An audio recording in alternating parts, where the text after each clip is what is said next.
Welcome to FCA। बेटा, ये जो आज का टेस्ट हुआ है चैप्टर वाइज टेस्ट, इसके MCQs हल करने इंशाल्लाह। पहली बात तो ये है कि बिल्कुल वो तो इस तरह नहीं हो सकता है कि जो हमारी यहाँ पर फिजिकल क्लास हुआ करती थी, स्टूडेंट्स बैठते थे, टीचर पे पढ़ाते थे, स्टूडेंट्स क्वेश्चन करते थे, तो इसका एक और मज़ा था। और यहाँ पर अब देखो मैं बैठा हूँ, मैं यहाँ पर पढ़ा रहा हूँ, लेकिन यहाँ पर जो है सारी कुर्सियाँ खाली हैं। तो बहरहाल कोशिश करते हैं, वो वाला जज्बा तो नहीं होगा, लेकिन फिर भी इंशाल्लाह कोशिश करेंगे आप लोगों को इंशाल्लाह सही तरीके से समझा है। तो बेटा आज का जो टेस्ट हुआ FCA का पहला जो टेस्ट था आज, उसमें कुछ MCQs है, इसमें 60 MCQs है। सही तरीके से स्पेन करें तो काफ़ी टाइम लगता है। जो इम्पॉर्टेंट है, कुछ जो इम्पॉर्टेंट जो क्वेश्चन है वो इंशाल्लाह हम आप लोगों को सारा करा देंगे। तो यहाँ पर बेटा पहला MCQs ये है कि यहाँ पर क्वेश्चन है, इसके लिमिटिंग क्वेश्चन ये है कि क्वेश्चन नंबर के 0.36 मोल्स ऑफ ईच एल्यूमिनियम। यानी क्वेश्चन ये है सारा बताइए कि एक एल्यूमिनियम और अपने साथ एल्यूमिनियम ऑक्साइड बनता है बेटा। तो क्वेश्चन ये है यहाँ पर कि अगर हम यहाँ पर 0.36 मोल्स एल्यूमिनियम ले लें और 0.36 हम जो है ऑक्सीजन ले लें, तो यहाँ पर ये कितना बनेगा, ये क्वेश्चन है इन ग्राम्स। अब क्वेश्चन ये पहले बेटा आप लोगों ने तो MCQs को क्वेश्चन को इसको आप लोगों ने बैलेंस करना होगा। बैलेंस मैं करा देता हूँ बेटा, ये 3 ये लगा दो, 3 लगा दो, ये 2 6 ये 4 लगा दो। 4 एल्यूमिनियम हो गए और यहाँ पर 2 ये 4 लगा दो, 4 एल्यूमिनियम, सॉरी ये 2 एल्यूमिनियम ऑक्सीजन ये आपके पास बैलेंस हो गया। अब बेटा इसमें से पहले आप लोगों ने इसको बैलेंस करना होगा। अब बैलेंस तो कर लिया आप लोगों ने। अब इसमें से आप लोगों ने बेटा इसमें लिमिटिंग रिएक्टेंट मालूम करना है। अब लिमिटिंग रिएक्टेंट इसमें से कौन सा है? अब लिमिटिंग रिएक्टेंट आप लोगों ने बेटा पढ़े होंगे कि लिमिटिंग रिएक्टेंट मालूम करने के 2 तरीके हैं। पहले ये बेटा के 3 मोल्स के लिए 4 चाहिए aluminium, 3 moles of oxygen requires how many moles? 4 moles. 0.36 के लिए कितना चाहिए? तो ये अगर कैलकुलेट कर लें आप लोग, 3 मोल के लिए चाहिए 4, 0.36 के लिए चाहिए बेटा 4/3 मल्टीप्लाइड बाय 0.36। मीन इससे जो आंसर आता है बेटा 0.48 आता है।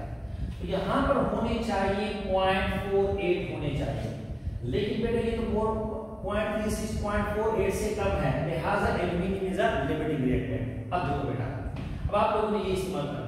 अब क्वेश्चन ये कि 4 मोल्स प्रोड्यूस करता है 2 मोल्स। देखो बेटा 4 moles of aluminium produce how many moles? 2 moles produce करता है। आपके पास 0.36 कितना प्रोड्यूस करेगा? 0.36 कितना प्रोड्यूस करेगा? 2/4 मल्टीप्लाइड बाय 0.36। 2 1s are 2, ये 2 कैंसिल हो जाएगा, 2 इसको डिवाइड कर लें, ये 0.8 आंसर आ गया। ये 0.18 ग्राम इसका आंसर है बेटा। अच्छा दूसरा क्वेश्चन बेटा, ये लिमिटिंग रिएक्टेंट वाला क्वेश्चन ये है, बड़ा इंपॉर्टेंट क्वेश्चन है। क्वेश्चन ये कहता है कि यहां पर एक रिएक्शन दिया बेटा, एक रिएक्शन ये दिया है बेटा कि इथीन मॉलिक्यूल जब रिएक्शन करता है ऑक्सीजन के साथ तो आपके पास कार्बन डाइऑक्साइड प्लस वाटर बनता है। तो पहले आप लोगों ने तो इसको फिर मैंने कह रहा है कि बैलेंस करना होगा। यहां पर आपके पास ये 3 लगा दो, ये यहां पर 2 लगा दो, ये भी 2 लगा दो, ऑक्सीजन कार्बन हो गए 4, ये अब बैलेंस हो गया। क्वेश्चन ये है बेटा, क्वेश्चन ये क्या मेंशन कर देंगे 1 मोल ऑफ इथीन, ये 1 मोल गिवन है और ये 5 मोल्स गिवन है। तो क्वेश्चन ये कहता है कि how many moles, what is the total number of moles of a gas at the end of the reaction.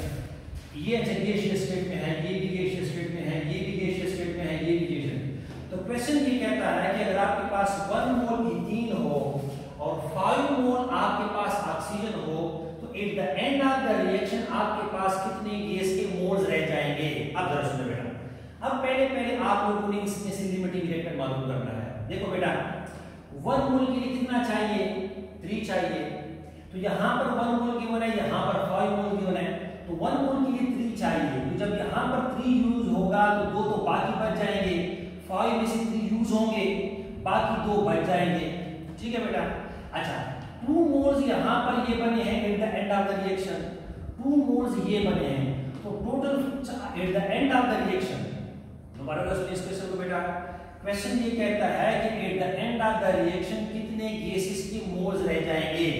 तो 2 मोल्स वाटर वेपर्स हैं, 2 मोल्स आपके पास कार्बन डाइऑक्साइड है, 4 मोल्स बन गए, और 2 मोल्स बेटे ये भी रह गए हैं। तो ऐसे होल 2 जमा 2 टोटल कितने मोल्स रह गए आखिर में, आपके पास 6 मोल्स रह गए। तो यहाँ पर जो ऑप्शन है बेटा इसका 6 है बेटा।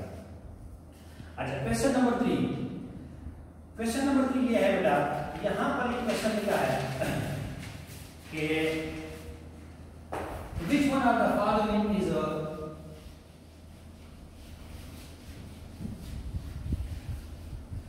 ये देखो बेटा क्वेश्चन है which one of the following is a free formula unit। Question ये क्या है कि which one is a free formula unit, formula unit। अब देखो बेटा क्वेश्चन ये, इसके ऑप्शन दिए हैं बेटा, क्वेश्चन दिया है बेटा, एक ऑप्शन दिया है कार्बन टेट्राक्लोराइड, बी ऑप्शन दिया है बेटा मैग्नीशियम ऑक्साइड, और सी दिया है बेटा कैल्शियम फ्लोराइड, और डी फिर दिया है बोथ बी एंड सी। अब देखो बेटा कि यहां पर लिखा है फ्री फार्मूला यूनिट, मैंने सिर्फ फार्मूला यूनिट नहीं दिया कि which one is a formula unit, नहीं, मैंने यहां पर लिखा है which one is a free formula unit. अब देखो बेटा आप लोगों ने एक मॉलिक्यूल कंपाउंड में फर्क होगा, मैं सिंपल क्योंकि टाइम कम है सिंपल थोड़ा सा मॉलिक्यूल कंपाउंड में फर्क बताता हूं बेटा, सिंपल, बाकी तफसील है। मॉलिक्यूल की आप लोग डिफिनीशन क्या करते हैं कि that substance which exists freely in nature, which exists freely in nature, exists freely। अब freely in nature, अब हमें किस तरह पता चलेगा कौन एग्जिस्ट करेगा फ्रीली, कौन एग्जिस्ट नहीं करेगा। अच्छा आयनिक कंपाउंड्स के बारे में आप लोगों ने पढ़ा है कि वो फ्रीली एग्जिस्ट नहीं करते। अब देखो बेटा वो कार्बन टेट्राक्लोराइड मैंने दिया है, एक मैंने दिया है मैग्नीशियम ऑक्साइड, एक मैंने दिया है कैल्शियम क्लोराइड। सुने बेटा जिसके दरमियान भी आयनिक बांड होगा, जिसके दरमियान भी आयनिक बांड होगा वो कभी फ्रीली एग्जिस्ट नहीं करेगा, और जब फ्रीली एग्जिस्ट नहीं करेगा वो कभी मॉलिक्यूल नहीं कहलाएगा, कभी मॉलिक्यूल नहीं कहलाएगा। जिसके दरमियान भी कोवेलेंट बांड होगा, अब देखो कार्बन टेट्राक्लोराइड इनके दरमियान बेटा कोवेलेंट बांड है, या आप लोगों ने 9th में पढ़ा होगा बेटा, एक जिस मेटल और नॉन मेटल के दरमियान हमेशा आयनिक बांड बनता है, और नॉन मेटल के दरमियान हमेशा कोवेलेंट बांड बनता है। तो जिसके दरमियान कोवेलेंट बांड होगा वो फ्रीली एग्जिस्ट करेगा, और जो फ्रीली एग्जिस्ट करेगा वो मॉलिक्यूल कहलाएगा। यहां पर इनडायरेक्टली मैंने क्वेश्चन पूछा है कि which one is a molecule, क्योंकि मॉलिक्यूल फ्रीली एग्जिस्ट करता है, that's why the answer is what carbon tetrachloride. अब इसमें और भी तफसील है लेकिन ये थोड़ा सा इसमें यहां पर जल्दी से वो कर लेते हैं। अच्छा अब यहां पर बेटा क्वेश्चन जो है दूसरा क्वेश्चन यहां पर पहले चैप्टर से दिया है, आसान सा क्वेश्चन है, percentage of calcium in the calcium chloride carbonate. Question दिया है कि कैल्शियम कार्बोनेट में कैल्शियम का परसेंटेज कितना है, सिंपल सा क्वेश्चन है। अच्छा कैल्शियम का एटॉमिक मास है बेटा 40, कार्बन का एटॉमिक मास है 12, एक ऑक्सीजन का 16 है, 3 का कितना होगा 48, तो टोटल कितने ग्राम आ गए बेटा 100 ग्राम। अच्छा कैल्शियम का मालूम करते हैं परसेंटेज ऑफ कैल्शियम, तो आपको फार्मूले का पता है atomic mass of calcium divide by total molecular mass, आपके पास है 100 मल्टीप्लाइड बाय 100, तो इसका परसेंटेज आएगा, ये और ये कैंसिल हो जाएगा, कितने रहेगा 40%, इसका आंसर क्या है बेटा 40%। अच्छा दूसरा क्वेश्चन ये बेटा ये क्वेश्चन लिखा है द ऑर्बिटल डायग्राम वाला क्वेश्चन दिया मैंने, in which alpha principle is violated. Alpha principle आप लोगों ने जो पढ़ा है वो आप लोगों ने ये पढ़ा है कि पहले लोअर एनर्जी लेवल को फिल करते हैं, फिर इसके बाद क्या कहते हैं एंड सो ऑन, पहले लोअर को फिर बाद में इस तरह। अब यहां पर कहता है किसने, कौन से डायग्राम ने यहां पर आल्फा प्रिंसिपल को वायलेट किया है, तो ऑप्शन सी। अब देखो ये वाला ऑप्शन ये आपको ये गलत है, ये लिखा है आपने टेस्ट में देखा होगा, इसमें पहले यहां पर ये लिखा है, यहां पर 2 लिखा है, यहां पर 2 लिखा है और यहां पर 1 लिखा है। ये इसलिए गलत है ये वाला क्योंकि पहले तो आप लोगों ने इसको फिल करना होगा, एस वाले को पहले फिल करना होगा पूरा। अब यहां पर जो है वो S2 लिखना होता तब ये वाला, तो ये वाला जो डायग्राम पेपर में आप लोगों ने देखा होगा इसने क्या कहते हैं ये वाला नहीं करता। अच्छा क्वेश्चन है,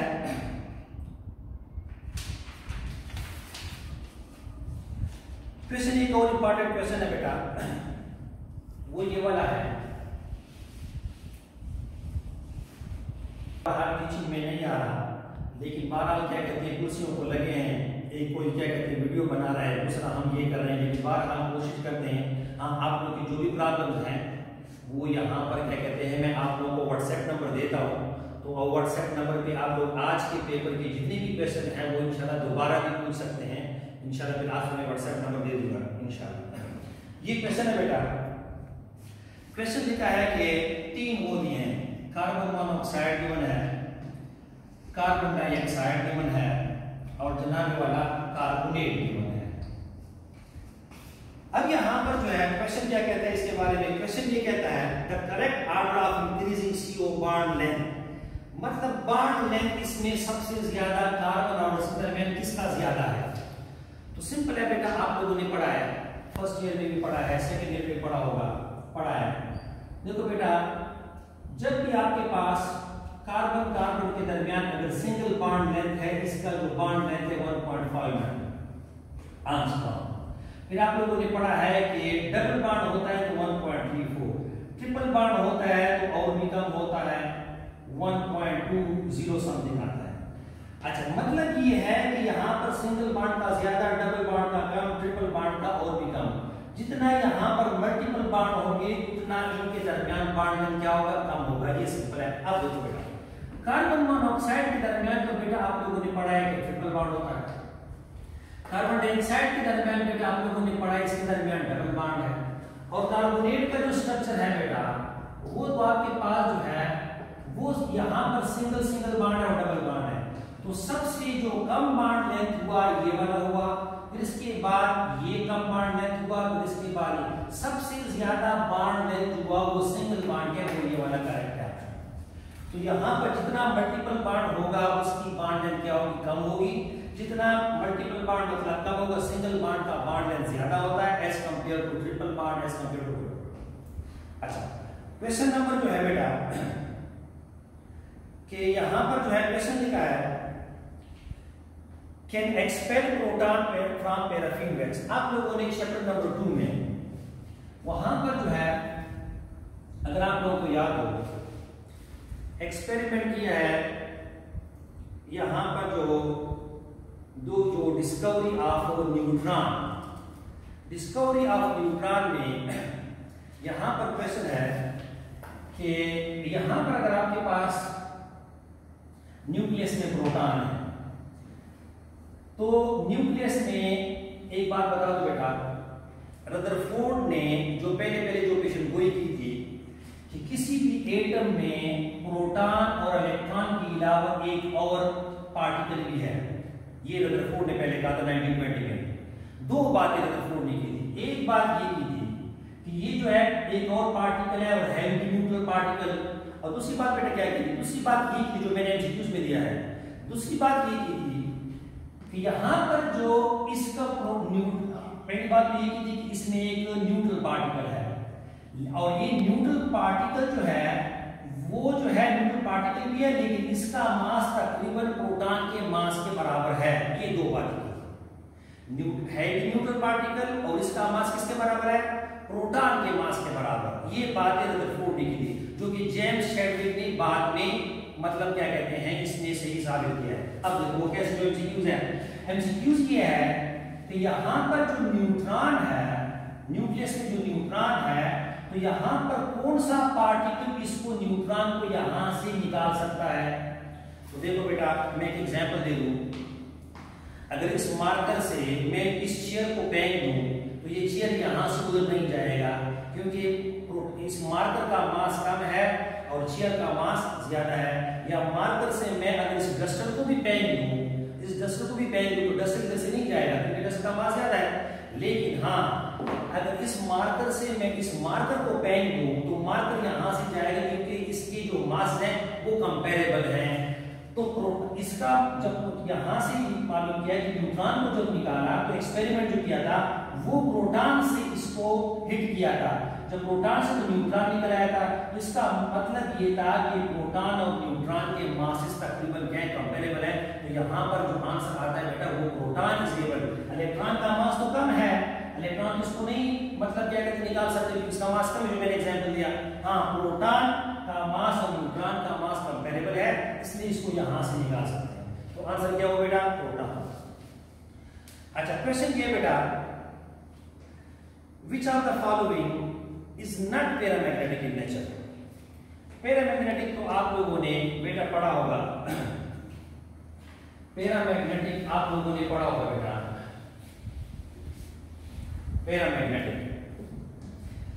पैरामैग्नेटिक आप लोगों ने which can be attracted by a magnet, जिसमें अनपेड इलेक्ट्रॉन होंगे वो क्या कहलाएगा? पैरामैग्नेटिक। तो यहां पर जितने भी दिए हैं हमने दिया है O2+2 दिया है।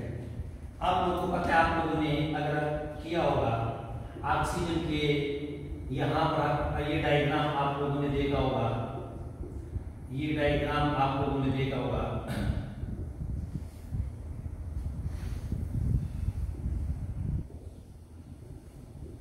जिससे पैरामैग्नेटिक ऑक्सीजन क्या था? पैरामैग्नेटिक इन नेचर था।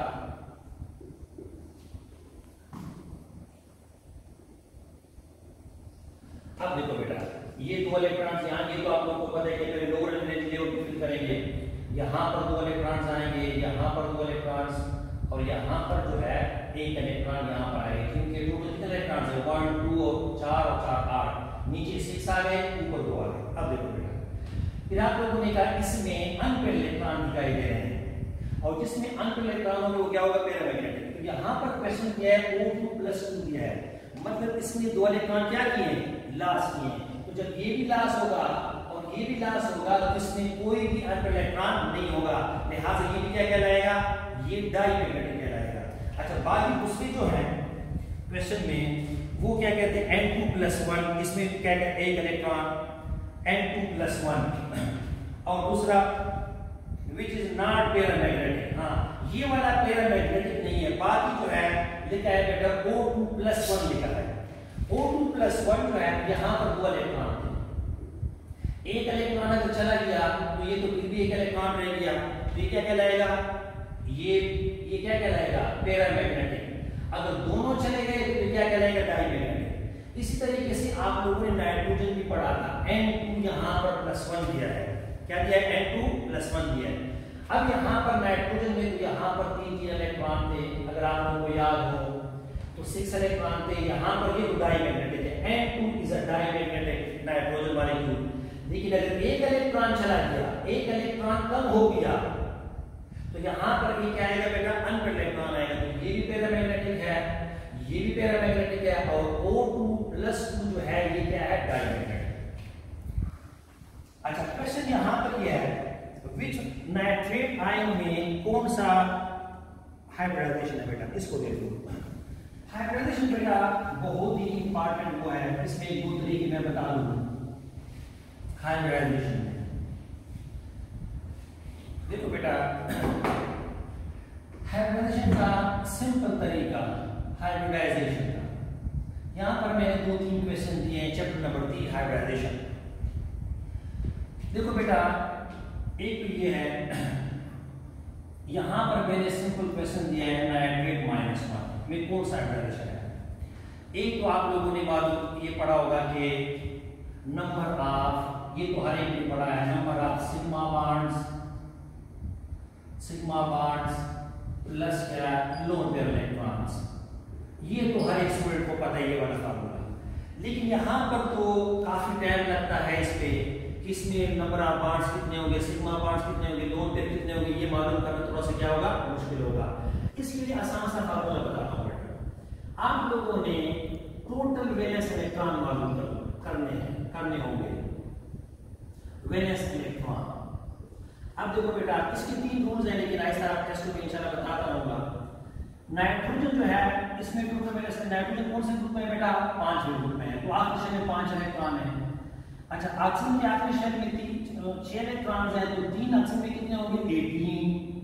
अच्छा -1 का केमिस्ट्री का मतलब है कि एक इलेक्ट्रॉन क्या किया है, गेन किया है, तो यहाँ पर बेटा +1 ये भी हो गया, तो टोटल वैलेंस इलेक्ट्रॉन कितने हो गए, 18 + 1 19 + 5 24। अब देखो बेटा इसके 3 रूल्स है इसको मालूम करने के लिए। सब बेटा अगर यहाँ पर जो है टोटल वैलेंस इलेक्ट्रॉन की तादाद 9 से लेकर 56 तक हो, टोटल वैलेंस इलेक्ट्रॉन की तादाद 9 से लेकर 56 तक हो, तो आप लोगों ने इसको डिवाइड करना होगा 8 में। अब यहाँ पर ये 9 और 56 के दरमियान है 24, किस पे डिवाइड करना है, 8 पे कैंसिल आ गया बेटा 3, 8 1s are 8, 8 3s are। बेशक क्या कहते हैं लड़कों को तो बुरा न माने, लड़कों को तो आते हैं टेबल आते हैं, तो लड़कियों को टेबल नहीं आते, तो खैर वो दूसरा फार्मूला भी बता दूं, उस फार्मूले से आप लोगों ने करना है, खबर ना होना। अच्छा तो यहाँ के गर्ल्स जो होते हैं वो जरा मेथ्स में कमजोर होते हैं, टेबल वगैरह जरा मुश्किल से सीखते हैं। अच्छा तो लेकिन बहरहाल ये फार्मूला है टेबल वाला, 8 टेबल आप लोगों ने भी सीखना होगा। 8 यहाँ पर जो है 8 3 आंसर आ गए, जब भी आपके पास 3 आंसर है जिसका मतलब है 3 ऑर्बिटल्स आपस में मिक्स किए होंगे, तो यहाँ पर आपके पास इसका मतलब होगा sp2 होगा बेटा। अगर आंसर आता है 2 आता है तो इसका मतलब होगा sp होगा, अगर आंसर आता है 4 होगा तो क्या होगा, sp3 भी होगा। अच्छा ये बेटा ये तो मैंने यहाँ पर बता दिया 56 तक, इसके कुछ और रूल्स है, 4-5 रूल्स है बेटा। पहला रूल ये है कि 1 से लेकर 8 तक हो तो किस पे डिवाइड करना होगा, 9 से लेकर 56 तक को 8 पे डिवाइड करना होगा, 56 से ज्यादा हो तो 18 पे डिवाइड करना होगा। लेकिन वो जो है वो कोऑर्डिनेशन कंपाउंड्स के लिए वो फार्मूले है इंशाल्लाह टेस्ट में हम बताते हैं इंशाल्लाह। तो आपके पास इसका आंसर क्या है बेटा, ये sp2 आ गया इसका आंसर, तो यहाँ पर आंसर क्या होगा बेटा, sp2।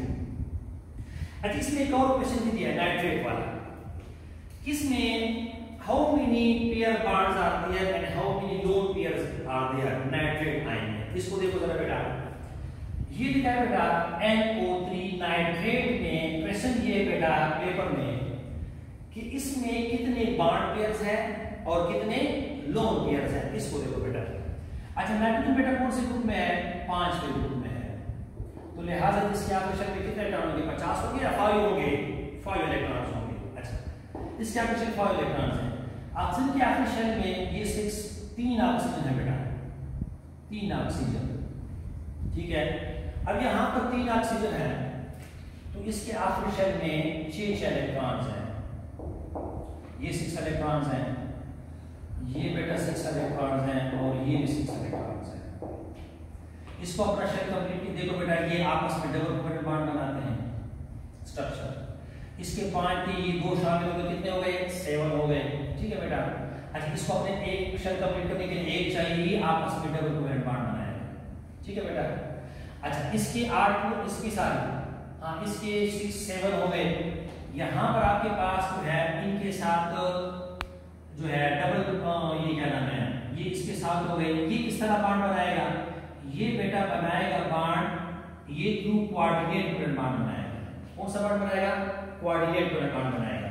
अब यहाँ पर जो है ये जो कोऑर्डिनेट कोवेलेंट बॉन्ड बनाएगा तो आपके पास ये जो नाइट्रोजन है इसने एक ये बॉन्ड पेयर है, बॉन्ड बना रहा है, दूसरा यहाँ पर आपके पास इंतहाई ज्यादा ये रिएक्टिव इलेक्ट्रॉन की -1 होगा तो एक इलेक्ट्रॉन गेन किया है, एक इलेक्ट्रॉन यहाँ पर है, ये -1, तो इसकी देखो बेटा 6 अपने थे, ये 7 होके शामिल हो गए, 7 हो गए, इसने -1 लिखा है, -1 का मतलब एक इलेक्ट्रॉन गेन किया है, तो ये आपके पास एक्स्ट्रा इलेक्ट्रॉन आ गया तो -1 हो गया। तो इस ऑक्सीजन के भी 8 पूरे हो गए, इस आंसर के भी 8 पूरे हो गए, इसकी भी 8 पूरे हो गए नाइट्रोजन के। अब यहाँ पर कोऑर्डिनेट कोवेलेंट बॉन्ड बनाते हैं जो शायद आप लोगों को पता होगा, एक इलेक्ट्रॉन देते हैं, दूसरा क्या करता है, शेयर करता है। अब मुझे बताएं, ये भी एक बॉन्ड पेयर हो गया, एक बॉन्ड पेयर 2 इलेक्ट्रॉन, ये भी बॉन्ड पेयर हो गया, और यहाँ पर 2 बॉन्ड पेयर हो गए। तो कितने बॉन्ड पेयर हो गए, 4। अच्छा, इस नाइट्रोजन में कितने लोन पेयर है, कोई भी नहीं है, लिहाजा 0। तो ऑप्शन डी इज करेक्ट, इसमें 4 और 0 आता है। ठीक है बेटा, अब कोई है नहीं, कोई क्वेश्चन कर ले तो आप लोग जितने भी हैं बेटा, what type of question you have in your mind, you can क्या कहते हैं, टेस्ट मी। ये जितने भी क्वेश्चन होंगे आप लोगों के जहन में आ सकेगा। बल्कि इंशाल्लाह हम ऑनलाइन क्लासेस जो फर्स्ट 6 जुलाई से शुरू करेंगे, वो लाइव क्लास होंगे, आप लोग क्वेश्चन भी कर सकते होंगे अपने घर में बैठ के, वो क्वेश्चन भी आप लोग कर सकते होंगे, और इंशाल्लाह इसके आप लोग क्या आंसर भी देंगे इंशाल्लाह। तो आप लोगों के लिए फिलहाल तो ये है कि कुर्सियां पड़ी हैं, न कोई आंसर है न कोई क्वेश्चन है, तो बहरहाल गुजारा कर लें इसमें थोड़ा सा। अच्छा, क्वेश्चन नंबर ये बेटा, ये दूसरा क्वेश्चन है बेटा, चार्ज टू मास रेशो वाला क्वेश्चन है। चार्ज टू मास रेशो,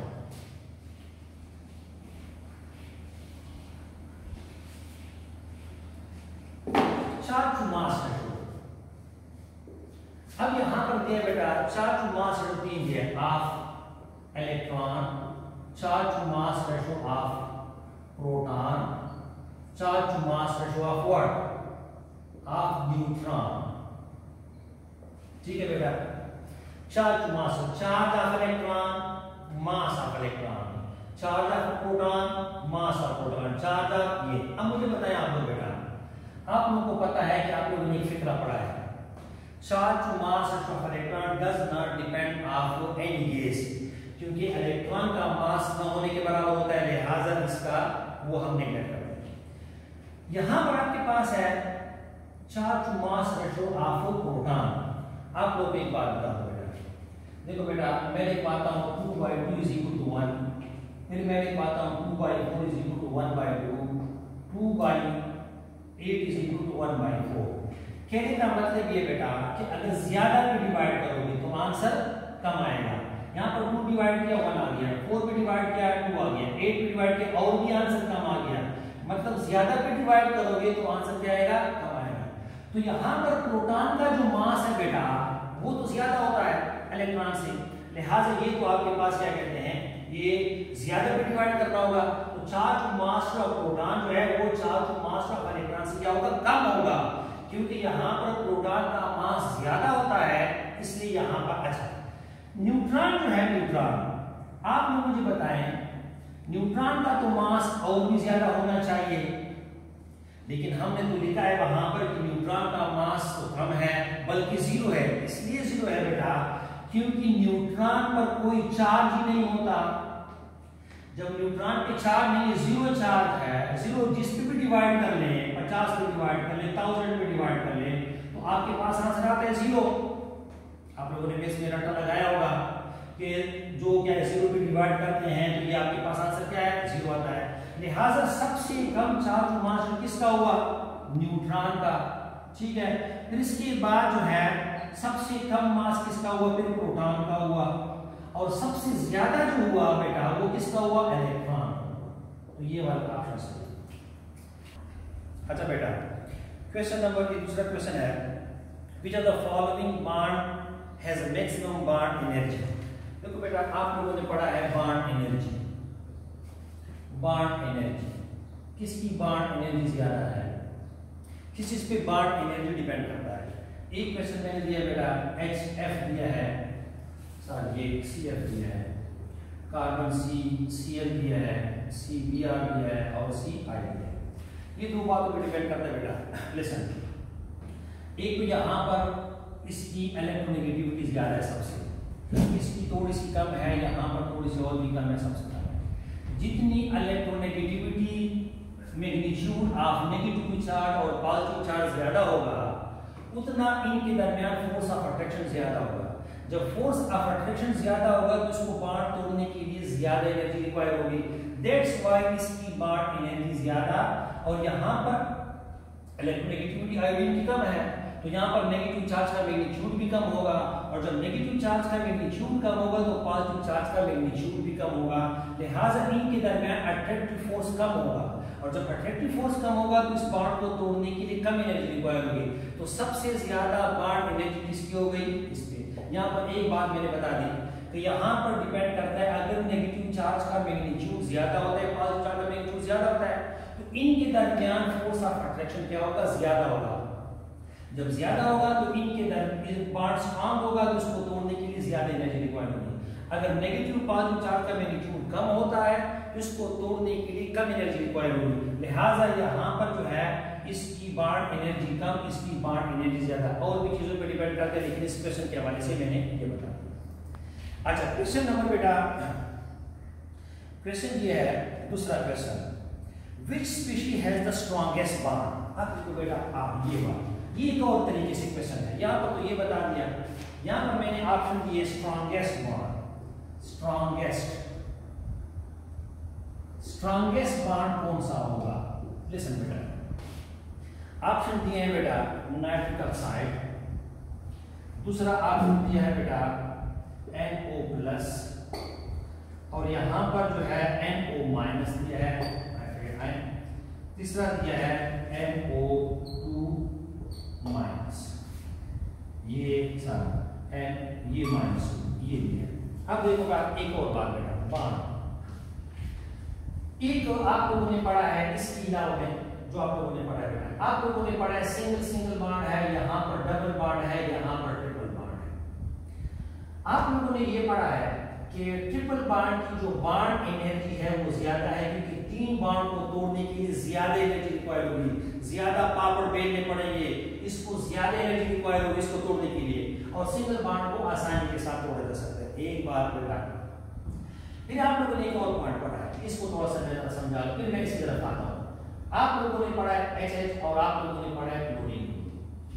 अब हाइड्रोजन मॉलिक्यूल की जो बॉन्ड एनर्जी है ज्यादा है, क्लोरीन की बॉन्ड एनर्जी कम है, Y। तीसरा पॉइंट यहां पर इस्तेमाल हो, जिसका साइज छोटा होगा बेटा, हाइड्रोजन का इसके एटॉमिक नंबर 1 है, इसके एटॉमिक नंबर 17 है। अब देखो बेटा, हाइड्रोजन जो है इसका साइज छोटा है, जब साइज छोटा होगा तो ये इलेक्ट्रॉन जो शेयरिंग इलेक्ट्रॉन है, ये न्यूक्लियस के दरमियान जो है इसके दरमियान फासला कम है। जब साइज छोटा होगा तो इलेक्ट्रॉन और न्यूक्लियस के दरमियान फासला कम होगा, और जब फासला कम होगा तो इनके दरमियान फोर्स ऑफ अट्रैक्शन क्या होगा? ज्यादा होगा।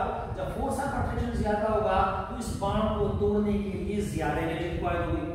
अब देखो बेटा, क्लोरीन को देखो, क्लोरीन का एटॉमिक नंबर 70, इसमें 3 शेल्स होते हैं, मतलब इसका साइज बड़ा है। जब साइज ज्यादा होगा, बड़ा होगा, तो ये इलेक्ट्रॉन न्यूक्लियस से फासले पे हैं, और जब ये इलेक्ट्रॉन न्यूक्लियस से फासले पे होंगे तो फोर्स ऑफ अट्रैक्शन क्या होगा? कम होगा, और जब फोर्स ऑफ अट्रैक्शन कम होगा तो इसको तोड़ने के लिए कम एनर्जी रिक्वायर होगी। जब कम एनर्जी रिक्वायर, इसकी बॉन्ड एनर्जी कम, इसकी बॉन्ड एनर्जी ज्यादा। तो किस पे डिपेंड कर गया? यहाँ पर बेटा साइज पे डिपेंड कर दिया, यहाँ पर मल्टीपल बॉन्ड्स पे डिपेंड कर दिया, यहाँ पर नेगेटिविटी पे डिपेंड कर दिया, negative magnitude of the negative charge पे डिपेंड कर दिया, लेकिन यहाँ पर किस पे डिपेंड कर दिया? साइज पे। अब आ जाओगे सेम चीज इसकी तरफ बेटा। एक और बात भी आप लोगों ने पढ़ी, इसको समझाने से पहले वो भी मैं बता दूं बेटा। आप लोगों ने पढ़ा है कि जब कोई एक एटम इलेक्ट्रॉन यूज करता है तो साइज क्या हो जाता है बेटा? छोटा, और जब कोई एक एटम इलेक्ट्रॉन गेन करता है तो साइज क्या हो जाता है बेटा? बड़ा। अब आ जाए यहां पर इनके दरमियान जो बॉन्ड है बेटा, वो तो बॉन्ड हो गया। यहां पर प्लस का चार्ज है, प्लस का चार्ज का मतलब है कि इसने एक इलेक्ट्रॉन लॉस किया है, और जब इलेक्ट्रॉन लॉस किया है तो जाहिर है कि जब कोई एक एटम इलेक्ट्रॉन लॉस करे तो साइज छोटा हो जाएगा, और जब साइज छोटा हो जाएगा तो इनके दरमियान फोर्स ऑफ अट्रैक्शन क्या हो जाएगा? ज्यादा। यहां पर बेटा -1 लिखा है, मैंने क्या कह दिया? जब कोई गेन करेगा तो माइनस का चार्ज आएगा, और जब माइनस का चार्ज आएगा तो साइज बढ़ जाएगा, और जब साइज ज्यादा हो जाएगा तो इसका साइज ज्यादा हिसाब से उनका आप देखो, चलो मैं इस तरह बता दूं, इसका साइज इतना सा, इसका साइज छोटा हो गया प्लस का चार्ज, इसका साइज माइनस में क्योंकि साइज बढ़ा, और जब साइज बढ़ेगा तो इनके दरमियान फासला ज्यादा हो जाएगा, लिहाजा इसकी बॉडी एनर्जी क्या होगी? कम होगी, और यहाँ पर तो 2 इलेक्ट्रॉन लगे हैं, लिहाजा इसका साइज तो और भी ज्यादा हो जाएगा। तो सबसे स्ट्रॉन्गेस्ट बॉन्ड कौन सा हुआ? जिस पर पॉजिटिव चार्ज होगा तो इसका साइज छोटा हो जाएगा। जब साइज छोटा होगा तो उसकी बॉडी में न्यूक्लियस इलेक्ट्रॉन के दरमियान फासला कम होगा, और जब आपस में फासले कम होते हैं तो अट्रैक्टिव फोर्स क्या होता है? ज्यादा। और जब अट्रैक्टिव फोर्स ज्यादा होता है तो उसको तोड़ने के लिए ज्यादा एनर्जी रिक्वायर्ड होगी। दैट्स व्हाई ये पॉजिटिव चार्ज वाला जो है वो स्ट्रॉन्गेस्ट बॉन्ड है। ठीक है बेटा। अच्छा आगे क्वेश्चन नंबर बेटा, यहां पर एक इंपॉर्टेंट क्वेश्चन बेटा, हमें किस तरह पता चलेगा बॉन्ड एंगल का? आप लोगों ने तो वेस्पर थ्योरी पढ़ी है बेटा। बॉन्ड एंगल का हमें किस तरह पता चलेगा किसका बॉन्ड एंगल ज्यादा है, किसका बॉन्ड एंगल कम? इसको थोड़ा सा मैं जरा समझा 2 मिनट लगा। उधर से ये वीडियो भी क्या कहते हैं वो एंड कर लेते हैं, ज्यादा भर जाती है, और इधर क्या कहते क्लास भी क्या कहते हैं 1 घंटा 50 मिनट या 50 मिनट्स इस तरह इसमें कवर कर लें। अच्छा लिसन, चलो कोशिश कर लेते हैं। देखो बेटा बॉन्ड एंगल में एक एग्जांपल देता हूं। बॉन्ड एंगल हमें किस तरह पता चलेगा कि किसका बॉन्ड एंगल ज्यादा है, किसका बॉन्ड एंगल कम? लिसन, देखो बेटा ये बेटा बॉन्ड एंगल किसका कम या किसका ज्यादा है। मैं एक एग्जांपल देता हूं आप लोगों को, एक सिंपल सा एग्जांपल। पहले एग्जांपल देता हूं, क्वेश्चन आप लोगों ने ये H2O में लिखवाता हूं वाट, और यहां पर मैं लिखवाता हूं H2S। बॉन्ड एंगल बेटा 2 चीजों पर डिपेंड करता है। नंबर 1, आप लोग मुझे बताइए बेटा दोनों के एंगुलर स्ट्रक्चर है, ठीक है। अब यहां पर जो मुझे आप लोग ये बताएं, ये ऑक्सीजन ये डिपेंड करता है बेटा इलेक्ट्रोनेगेटिविटी पे डिपेंड करता है of the centre atom, of what? Of the centre atom, क्योंकि सेंटर एटम इसके डिफरेंट है और अटैच एटम आपस में क्या है? सेम। तो अगर अटैच एटम सेम होंगे और सेंटर एटम डिफरेंट होगा तो it will depend upon the electronegativity of the centre atom. आप लोग मुझे बताएं बेटा ऑक्सीजन मोर इलेक्ट्रोनेगेटिव एटम है, तो ये जो ऑक्सीजन मोर इलेक्ट्रोनेगेटिव एटम है तो ये जो दरमियान का इलेक्ट्रॉन है, शेड इलेक्ट्रॉन है, वो क्या करेगा? अपनी तरफ अट्रैक्ट करेगा। ठीक है बेटा। अच्छा सल्फर भी मोर इलेक्ट्रोनेगेटिव एटम है हाइड्रोजन के मुकाबले में, लेकिन ऑक्सीजन के मुकाबले में कम है, तो ये भी इलेक्ट्रॉन अपनी तरफ खींचेगा लेकिन जरा कम खींचेगा इसके मुकाबले में। अब देखो बेटा जब ऑक्सीजन ज्यादा खींचेगा तो ये ऑक्सीजन यहां पर इलेक्ट्रॉन आएंगे, जब इस तरफ आएंगे तो यहां पर इलेक्ट्रॉन के दरमियान फासला कम हुआ, और जब इलेक्ट्रॉन के दरमियान फासला कम हुआ तो इनके दरमियान क्या होगा? रिपल्शन। इस तरह आप लोगों ने पढ़ा है कि जितनी ज्यादा खवातीन एक जगह पे जमा होती हैं तो इसमें क्या कहते हैं शोर ज्यादा होता है, जितने ज्यादा लड़के आपस में जमा होते हैं वहां पर क्या होता है बेटा? लड़ाइयां। जितने ज्यादा इलेक्ट्रॉन आपस में नजदीक होते हैं उनके दरमियान इतना क्या होता है? रिपल्शन। अब देखो बेटा तो इनके दरमियान यहां पर जो है ये अपनी तरफ ज्यादा खींचेगा तो इनके दरमियान क्या होगा? Repulsive force. तो जब रिपेल करेगा तो बॉन्ड एंगल क्या हो जाएगा? ज्यादा हो जाएगा, लिहाजा इसका बॉन्ड एंगल ज्यादा, इसका क्या काम है? ठीक है बेटा। अच्छा आगे अब यहां पर मैंने क्वेश्चन क्या दिया है बेटा? क्वेश्चन ये दिया है कि ये कंसेप्ट, अब यहां पर एक क्वेश्चन दिया है PCl3 PBr3 और एक दिया बेटा PI3, ये दिया है, ये क्वेश्चन दिया है। अब देखो बेटा इन दोनों में फर्क क्या है? यहां पर बेटा सेंटर एटम डिफरेंट थे, यहां पर देखो तीनों में सेंटर एटम आपस में क्या है? सेम। अब यहां पर डिपेंड करेगा, हाँ यहां पर अटैच एटम आपस में डिफरेंट है। अब यहां पर डिपेंड करेगा bond angle will depend upon the electronegativity of the attach atom. अब देखो बेटा आप लोग मुझे बताएं सबसे ज्यादा more electronegative atom chlorine, bromine, iodine में कौन सा है बेटा? क्लोरीन है। जब ये मोर इलेक्ट्रोनेगेटिव एटम है इन तीनों के मुकाबले में तो ये अब इलेक्ट्रॉन यहां पर अपनी तरफ खींचेगा और ये जरा कम खींचेगा आयोडीन। आप लोग मुझे बताएं जब इस तरफ इलेक्ट्रॉन खींचेंगे तो इनके दरमियान फासला ज्यादा होता है। देखो ऊपर को खींचने से फासला कम होता है और नीचे के खींचने से इलेक्ट्रॉन के दरमियान फासला क्या होता है बेटा? ज्यादा। और जब इनके दरमियान फासला ज्यादा होगा तो रिपल्शन कम होगा, और जब इनके दरमियान रिपल्शन क्या होगा बेटा? ज्यादा होगा, और जब रिपल्शन ज्यादा होगा तो बॉन्ड एंगल भी क्या होगा, ज्यादा होगा। तो इसका बॉन्ड एंगल ज्यादा, इसका बॉन्ड एंगल क्या, कम। तो इसमें और चीजें भी हैं बेटा, जो एक्सप्लेनेशन है इसमें और चीजें भी हम डिस्कस करते हैं, लेकिन बार इस क्वेश्चन के हवाले से इतना बता दें। हाँ, और क्वेश्चन हो तो आप लोग क्या कहते हैं, मैंने पहले भी कह दिया कि आप लोग टेस्ट कर सकते हो। अच्छा, क्वेश्चन नंबर